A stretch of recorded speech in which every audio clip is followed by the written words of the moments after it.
Okay, good. So thank you, Jim.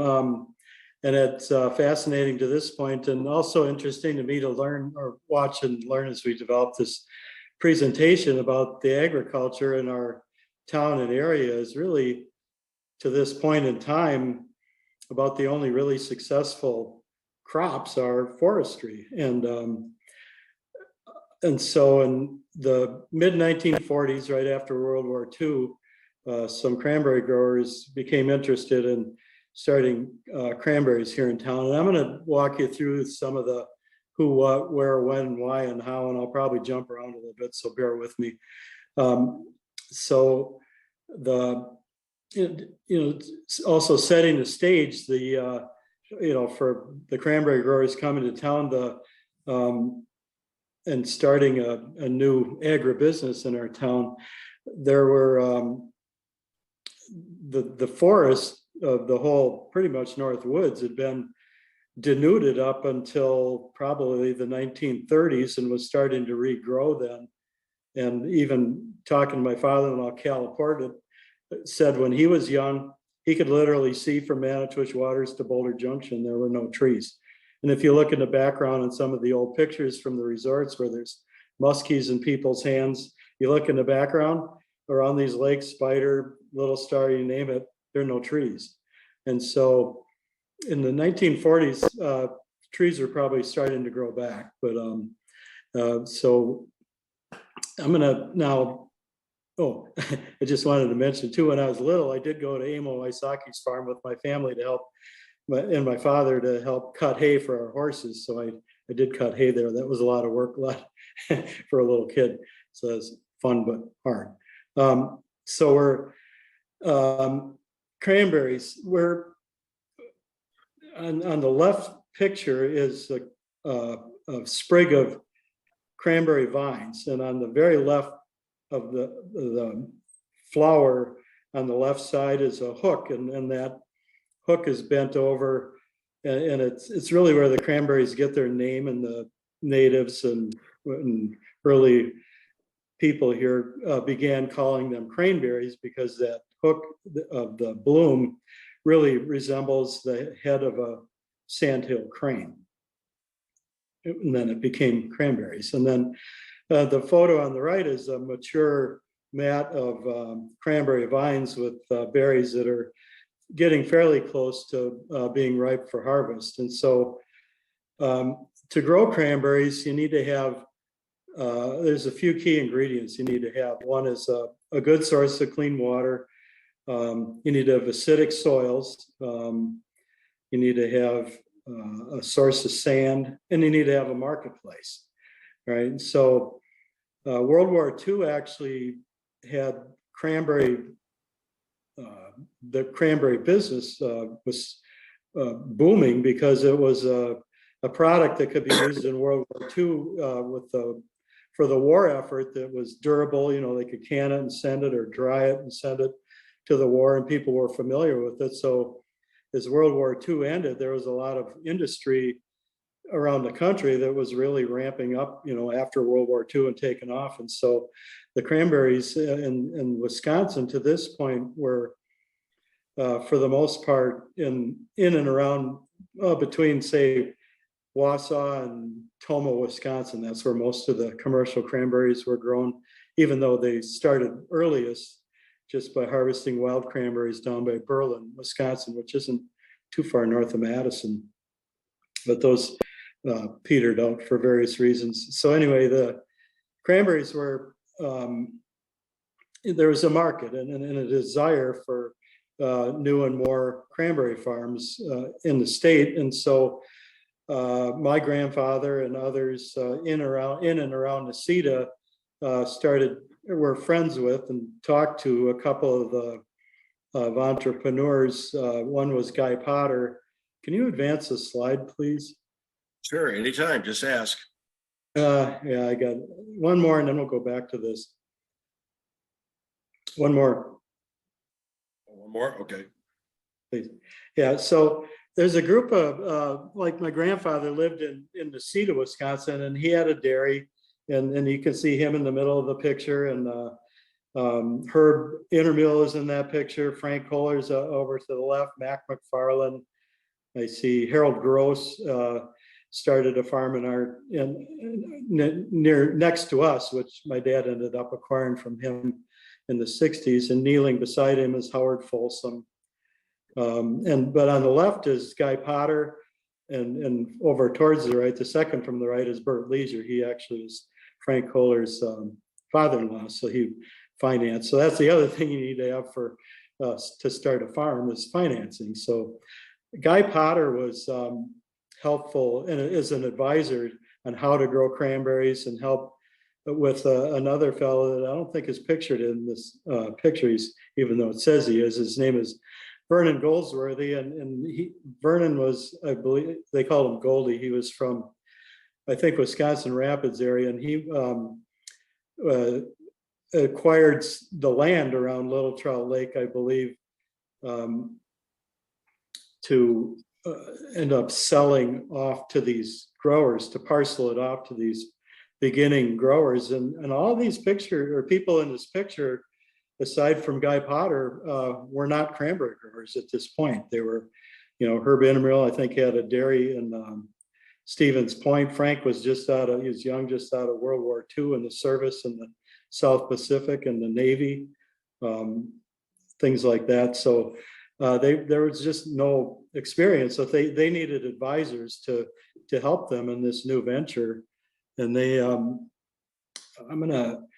let's see. Yeah, go back one slide, please. So to develop the story around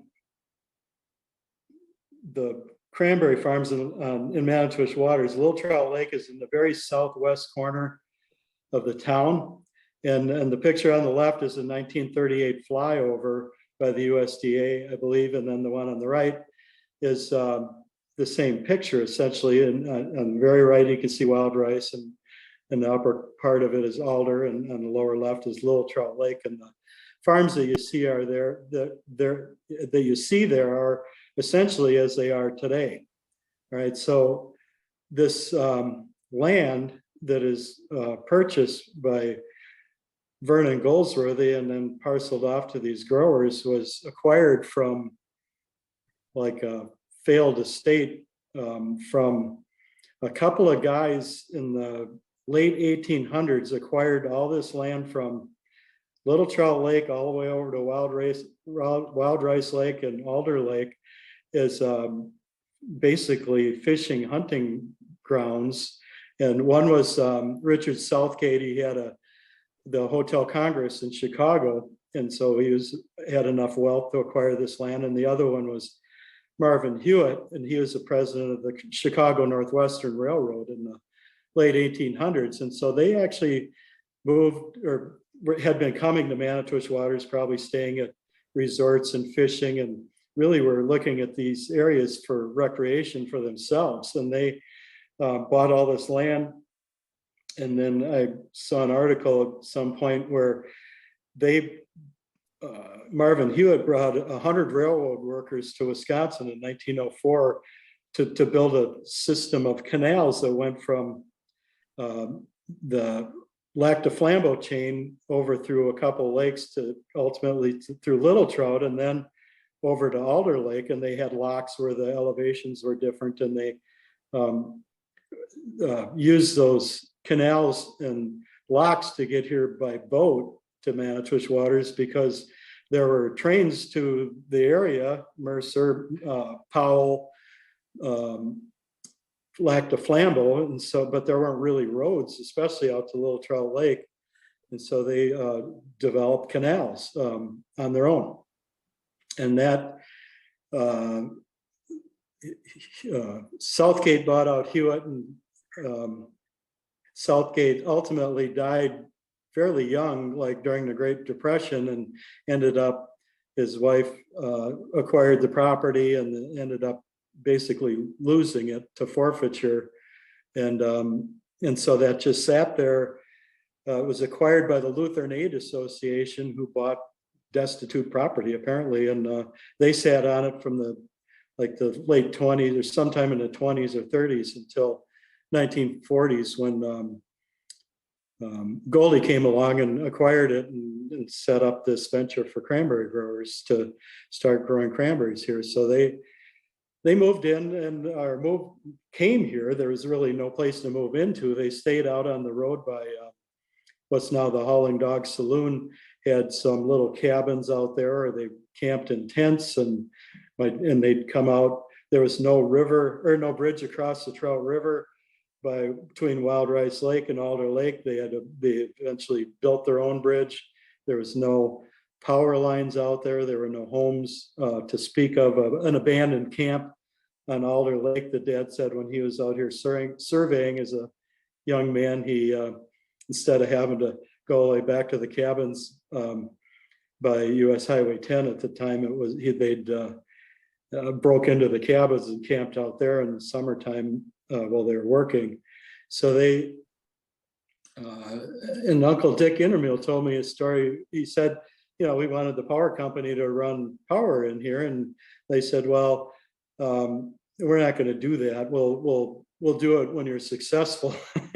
And so so the growers actually cut the power line right of ways into this land to bring power in, and then the power company brought in the power. And so I don't know, we've been here since 1946 and this is 2023. I would think by now we might be considered successful, but we're still waiting for them to reimburse us for clearing those original right of ways, but I don't think that's going to happen anymore. All right, so let's see. Cranberries are a low growing in nature. They grow in nature all around the Manitowish Waters. I find them in the swamps. They grow in nature on like sphagnum hummocks and swamps. And so they are not an aquatic plant. They're a wetland plant.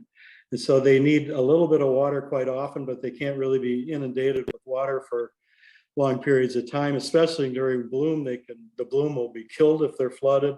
And so what cranberries growers do when they build these cranberry beds, and they're typically 2 to 3.5 acre beds that are long and narrow, the beds are built to bring the water onto the fields and off relatively quickly when needed. And so they're in the Ericaceae family, which is the acid-loving plants, and Vaccinium macrocarpens is the genus and species, and Vaccinium is the same species as blueberries. So they're acid-loving plants too, and you see wild blueberries around town as well. And most years, the wild cranberries around town freeze.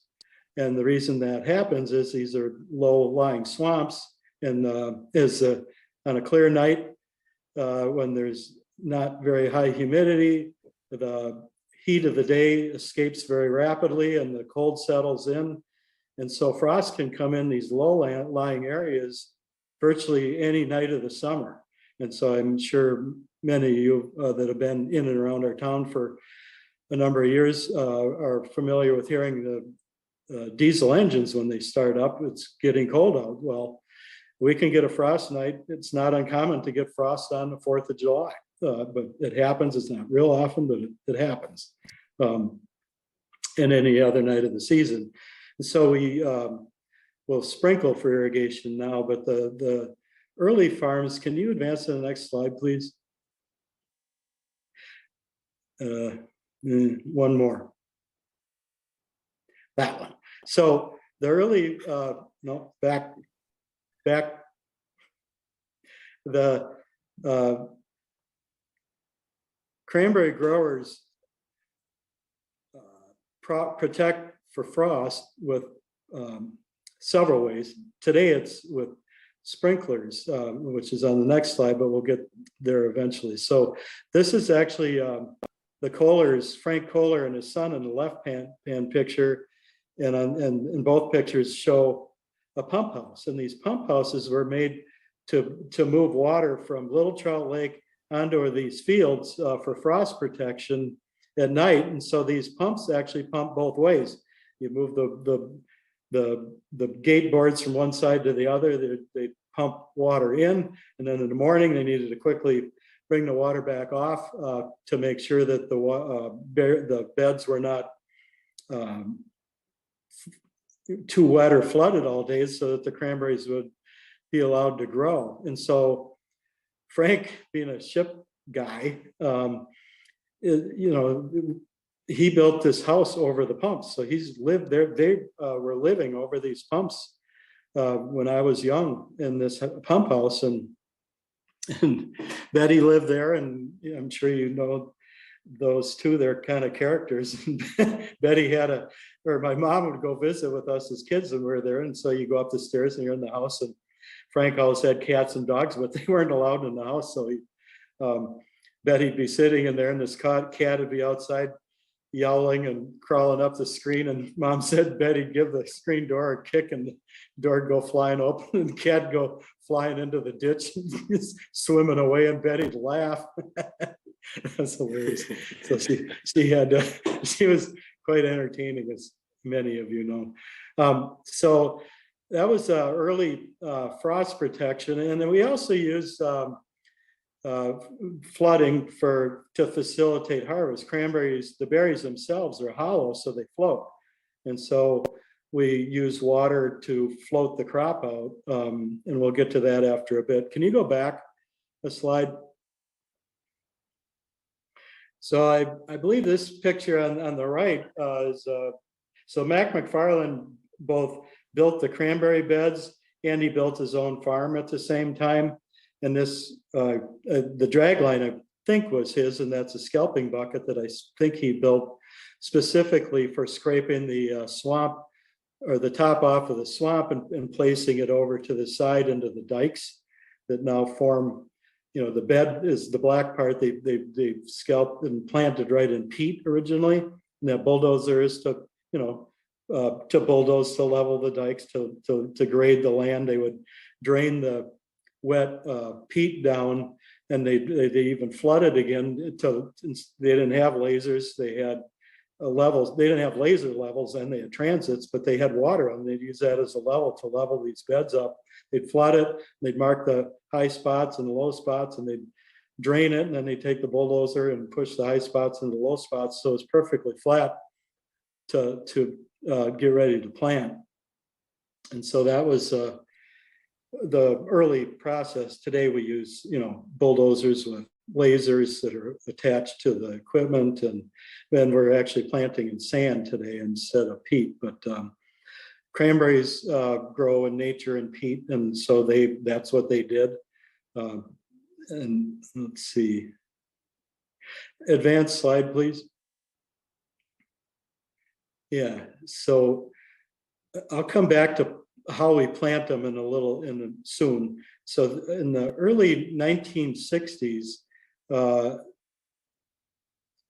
sprinkler irrigation came along, and so that we started buying and installing a second method of irrigation, and it's with these engines and the high pressure sprinklers that we can have them up and running in virtually 20 minutes. When it gets cold, we have thermometers out there now. We have computers and frost alarms that alarm us, and we monitor, and even auto starts sometimes now for that purpose to get them up and running. And so sprinklers were really revolutionary in the cranberry industry. They made it so that the cranberries weren't half drowned all the time, and the production in our state in the 60s and 70s like virtually tripled because of this the advent of sprinkler irrigation. Next slide, please. So this is three pictures from our farm. Probably we still use this equipment today. So we've got a bed prepared to plant, and it's all leveled with sand. In the upper left-hand picture, and the one below it is a tractor pulling a manure spreader. And so you identify the productive vines that you want, whether you own them or you acquire them from somebody else. You identifying them, and you acquire them, and then they're baled and they're stored typically in bales with the sprinkler on them until the beds are ready to plant. They're prepared. Today we put in underground irrigation and underground drainage, drain tubes, and then we use this manure spreader to put the vines in, and it just spreads them out evenly on the ground, and then we take the tractor with the fat tires and the disc behind it, and we disc those vines into the ground. And where those vines come in contact with the ground, they're just disced in a little ways, and then they after a couple of weeks begin to grow. You water them, and then they'll begin to grow, and then they'll mature over 2 or 3 years and become productive cranberry beds then after several years. So that's how we plant vines and where we source them. Next slide. So now I'm going to show you a few slides on harvesting of cranberries, kind of the evolution of that. The picture on the lower left is our son Stephen, and he's got a hand rake in his hand.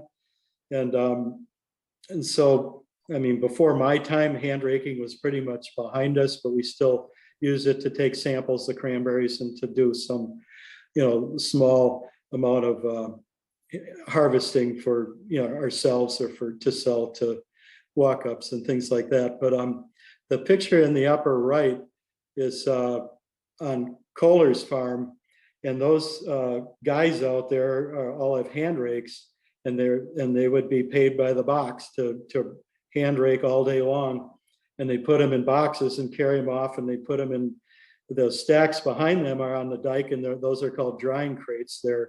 They have wood boards on 2 sides, slats in the bottom, and then slatted boards on the other side. And so they would stack those boxes up on the dike full of berries to dry. And if it was going to get cold at night, they had to turn all the boxes so the solid ends were to the outside so they wouldn't freeze. And then during the day, they turn them again so that the slatted ends allowed airflow through. And they put those boxes in storage. And so up until about the early 1960s, most of the cranberry crop was marketed as fresh fruit, like you buy in the produce, fresh cranberries in the produce aisle of the store as fresh cranberries to make your own sauce or juice or whatever you like with it. And then in the early 1960s with Ocean Spray, up until that point, Ocean Spray is where we market our fruit today. They started in 1930 they became a cooperative in 1930 in the out east in Massachusetts and New Jersey, and we joined, our family farm joined them probably in the 50s, and they up until through the 50s really just handled what wasn't sold into the marketplace as fresh fruit, and up until and through the 50s was 95% of the crop was sold as fresh fruit. So with the advent of juice products like cran apple, cranberry cocktail, cranberry juice cocktail, cran grape, things like that, today that's virtually inverted. The market for cranberries, processed cranberries, and of course craisins now today, is 95% of the market, where 5% is fresh. All right. So these are 3 pictures depicting hand raking. Next slide, please.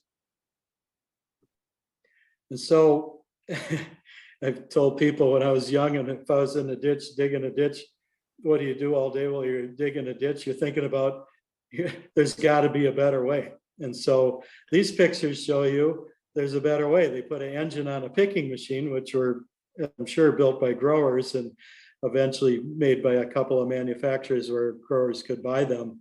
But they are, you see on the upper left a picture of a walk-behind picking machine where they're picking into these same boxes that are then carried off of the bed. And the one below that is a little bit closer up of that same picking machine picking into boxes. Upper right is Daryl DeMart. He still works at Vilas Cranberry today. He was then at Kohler Cranberry, and he's just an icon there. And so he's on a riding picker machine. So on the left was a walk-behind machine. On the right is a riding one. Imagine that, being able to ride and not have to walk all day. And then they started picking into these boats that were just steel boats that floated along and were pulled with a small tractor. And that lower right-hand picture is a handmade bicolor Cranberry, just a truck with a lift on it to lift and dump these boats full of cranberries into dump trucks to be hauled in, to be cleaned and then stored as fresh fruit still. All right, next slide, please.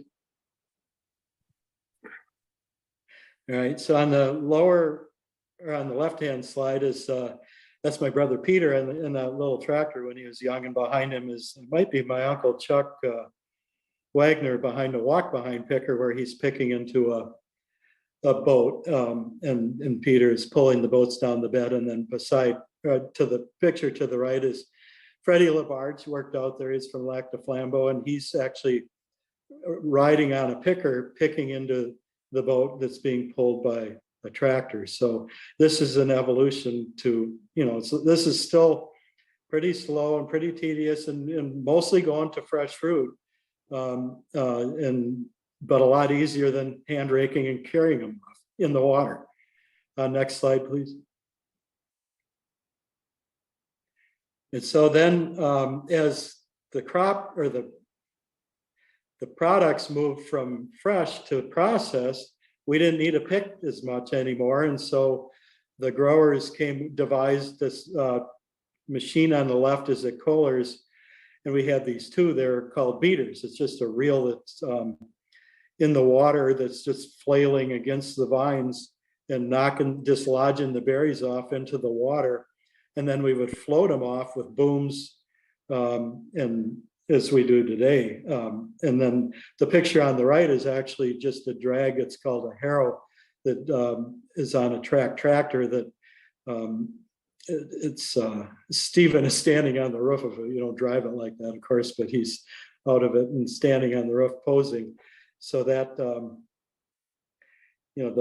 think about the initial people with hand rakes, they probably didn't do an acre in several days. To the beater here on the left, we had 3 of them out there would do about 10 acres a day. And this harrow tractor here on the right, one person can do 30 acres a day, easy. So that's a big change. Next slide, please. Okay, so I said earlier you need a source of sand, and then there's a natural glacial drumlin that runs from about Alder Lake all the way straight west, kind of along Cranberry Boulevard, through the edge of the cranberry farms, all the way out into Powell Marsh, and then Peters out. It's just a sand ridge. And so that's important to cranberries. So this time of year right now, there's folks out there that work for us and other farms. They're putting a layer of sand on the ice. I have to just back up a second and say that we, for the winter, these cranberry vines cannot take, or they can take a lot of cold, and they need to have a certain amount of cold to make fruit every year, but they can't take too much cold. Like they can't take 10 or 20 below zero. So in nature, they're covered up by natural snow and protected for the winter. And so we hope that's going to happen, but we don't count on it. So we flood them 1 to several times in the winter to get the vines frozen in a solid layer of ice. And that ice then really doesn't get below 32 degrees. So it protects the vines from desiccating the fruit buds. The fruit bud it's out there. It's formed at the end of the cranberry growing season. As the crop is maturing, these fruit buds are tiny little fruit buds that have all the information for this whole year's crop stored in a little bud that's about the size of a head of a pin. So we're protecting millions of little fruit buds out there with this ice. And then the other thing that we do is this ice is, we try to get it formed and strong enough so that we can clear the snow off of it with some snow removal equipment, plows or blowers or what have you. And then we put a thin layer of ice over the sand, and this acts as really a root pruning exercise. And so you think of any orchard, you may be familiar with apples, citrus, they do fairly heavy pruning every year up in the limbs to make them so that it really forces them to fruit better each year. And so sanding is similar to that, but you put this 1-inch layer of sand over about a third of the acreage every year if we can. And that sand sits on the ice till spring. The ice thaws, the sand falls into the water and then to the ground. And then it acts as a root pruning mechanism in that it buries some of the roots, which causes the new roots to be grown, which causes new shoots to be grown. And so it's really a rejuvenation process. And we're sanding right now as we speak during the day, of course. Well, we have sanded at night though. Okay, next slide. All right, so I'm third generation, and there's a picture on the left is with Stephen and David and my wife Barbara and Becca and Lucy. And just yesterday we had introduced a new person to our family. Ford Laporte Bartling is not pictured here in that picture yet, so that might be generation 5 and is there, we hope, but who knows what that'll bring. And on the picture on the right is Stephen and I and David, just in a picture against the backdrop of our harvest, and not too many years ago. Next slide. This picture on the left is the aerial photo of the marsh, our marsh by the north part of our marsh over off of Alder Lake there. And this guy in a plane one day flew over, took this picture, and then they put it in the Lakeland Times. And so I tracked them down and got that picture. It's just a classic, beautiful picture. And then the picture on the right is my father in the back and my brother Peter and I. So Peter and I ran our farm through our career for starting like in the late 70s through now I'm retiring. And my dad was the generation before that from the early 1950s on up until basically he died in the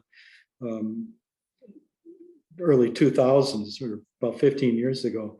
So he took it over from his father, Delbert, and Delbert started it, and he didn't live to be much more than 50 years old. He died, and Dad was in the military, in the Navy. He got a family bereavement discharge and came and took over our farm in the early 50s, and that's when they were just starting their family here then too. And this picture was one that was used on the cover of John Deere magazine. So you really know in the farming world when you've achieved infamy is when you make the cover of John Deere magazine, right? All right, next. So the picture on the left is Frank Kohler, is a young man with a great big snapping turtle in his hand. We ended up with the pictures of their family pictures of the Cranberry farm, and I digitized them a few years ago. And for the Historical Society, there are a lot of them available on the Historical Society website for the Kohler family farm part of it. And so he was forever with kittens, dogs, skunks, things like that. Even Betty, there's a picture of Betty holding a skunk at one point, a baby skunk.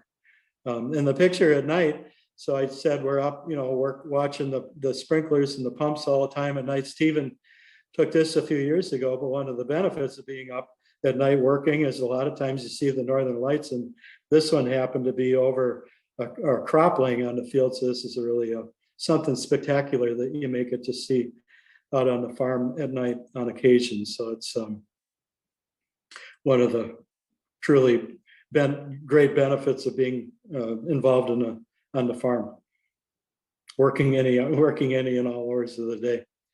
I think that might be the end of the slides, right, Jim?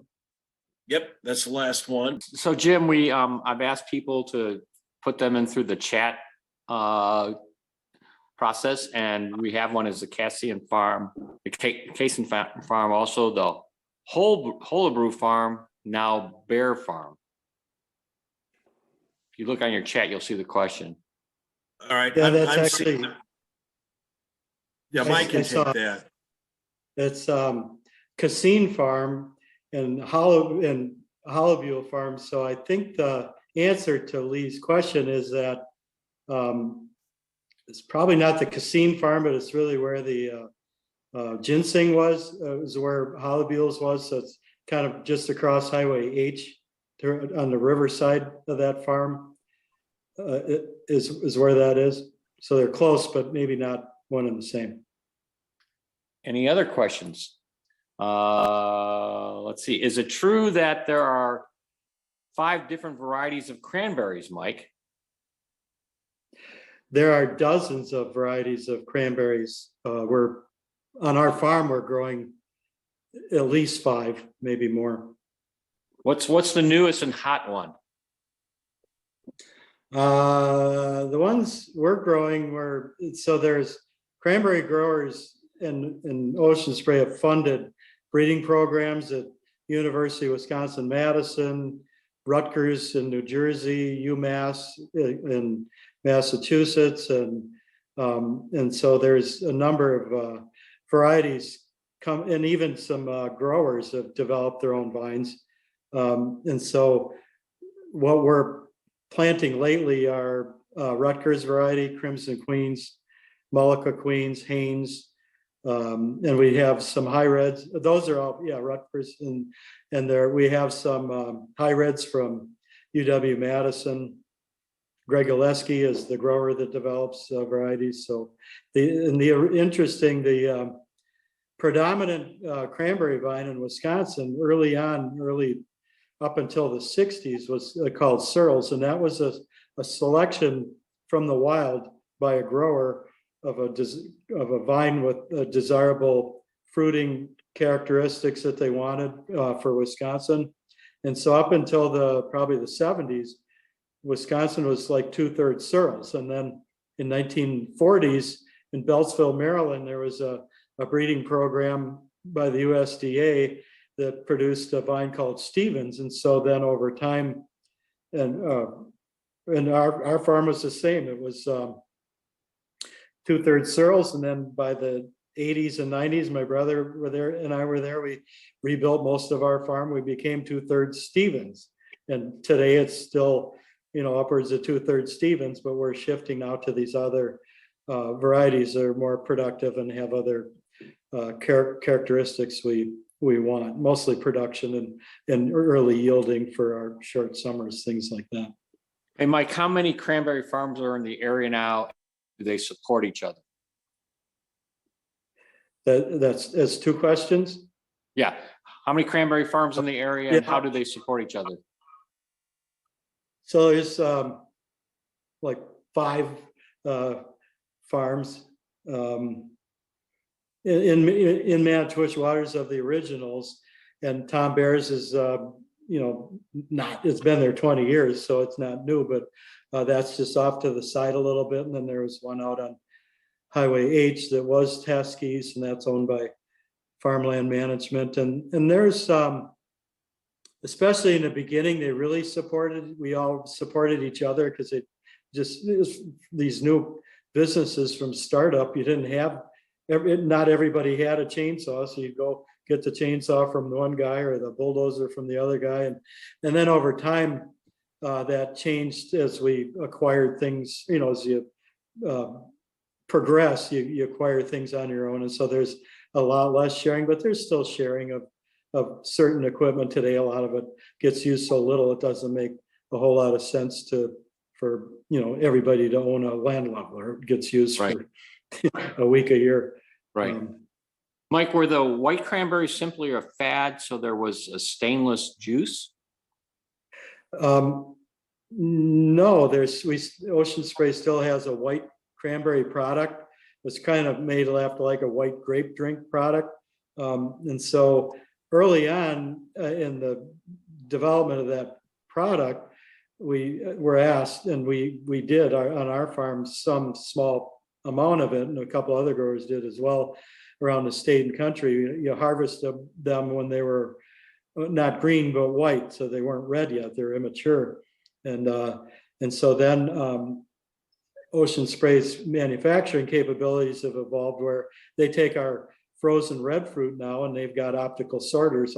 And by the way, I think 2/3 to over 3/4 of our crop now goes through the craisins process first. And so they take these frozen bins of cranberries and they thaw them or start to thaw them, and they have optical sorters that can just eliminate out the whites, the white fruits. And so they collect those in manufacturing instead of from a early harvested field now.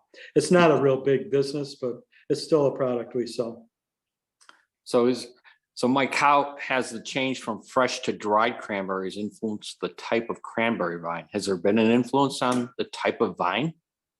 No, not at all. It's really the same vine. As a matter of fact, the interesting thing is the craisins, the sweet and dried cranberries, were up until the 90s when Ocean Spray came up with this process to identify and manufacture sweet and dried cranberries.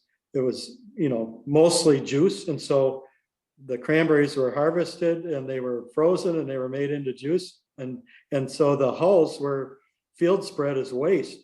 And so Ocean Spray found a way to really make another completely new product line out of a waste product. Great. Now I'm seeing just you, Frank. I'm sorry about that. Any other questions before we wrap this up? I mean, it's been fascinating and enjoyable, but thank you for your evening. We're